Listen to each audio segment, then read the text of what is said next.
V mesecu novembru je seveda prav, da del oddaje tudi mi namenimo težavam s prostato in povemo, kako lahko pomagamo z naravnimi zdravili. Kako se kažejo težave s prostato?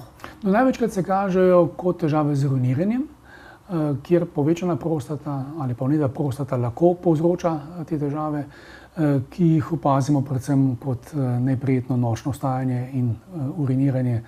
Taki obhodi stranišča ponoči za moškega prav gotovo niso prijetni. Motijo nek spalni ritem, postaješ nejevoljen in ni tako redko, da v predvsem kasnejšem obdobju taka motnje v spalnem ritmu povzročajo tudi druge zaplete pri moškem, ker pa ti ni naspan, pa čez dan lahko pade, se ti hitro zgodi kakšna stvar, ki jo spregledaš in tako naprej. Skratka, tudi to so, bom rekel, sekundarne posledice težav s prostato, ki pa nimajo veze s samim uriniranjem, ampak bolj motnje spanja. No, ko že enkrat moški pride takole moteče po noči do stranišča, pa se zna zgodi, da včasih uriniranje ni enostavno, težko pričnemo z uriniranjem, curek je lahko šibak, prekinjajoč, tudi po opravljeni mali potrebi kar nekaj časa lahko še kaplja. To je tako dosti značilno stanje in predvsem imamo lahko občutek, da nismo popolnoma izpraznili mehur. Kar pomeni, da če določen čas ponovno moramo opraviti malo potrebo in tega je veliko in to zelo moti. Seveda gre lahko tudi za težave, ki povzroča mehur sam. Tudi to se treba zavedati. Ni vedno težava v prostati in prav je, da ko se nam prvič pojavljajo take težave, katerih nismo navajeni, da ne odlašamo z pregledom pri zdravniku.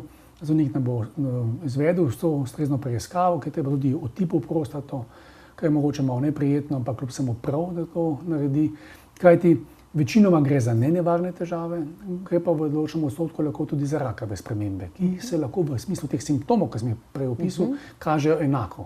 Kako pa lahko pomaga registrirano zdravilo Prostasan pri teh težavah? Ja, Prostasan je pri nas edino naravno zdravilo, ki ima uradni status zdravila za prostato. Predvsem olajša uriniranje, manj je tega nočnega vstajanja, lažje izpraznimo mehur, tudi dejansko ta občutek popolne izpraznitve mehurja je bolj izrazit, curek je močnejši, vse to, kar je normalno stanje, se prej nekako regenerira z pomočjo Prostasana, katerega jemanje je enostavno, ena kapsula dnevno, vedno.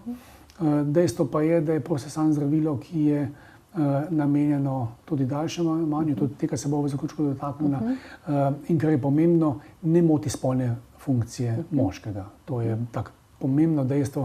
Moški dojemamo težave s prostato kot intimne težave, o teh ne radi govorimo. Počasi se to tudi spreminja, pa kljub vsemu je prav, da vemo, da z jemanjem tega zdravila ne posegamo v naš spolni libido ali da ne povzroča erektilne disfunkcije in tako naprej. To je pomemben podatek. Koliko časa je treba jemati Prostasan? Kako se jemlje recimo? Ja, Prostasan je zdravilo, ki ga jemamo skozi daljši čas. Če gre za začetne težave, je običajno jemanje nekako 6 mesecev kot neka začetna terapija. Učinki Prostasana se začnejo kazati nekako po 3 do 4 tednih jemanja. Skratka, to ni zdravljenje prehlada, je potrebno pač s tem vztrajati. Bolj ko vztrajamo, tudi učinki Prostasana postajajo bolj izraziti. Zdravilo potrebuje svoj čas, je rastlinskega izvora, ni agresivno, vendar je jasno učinkovito.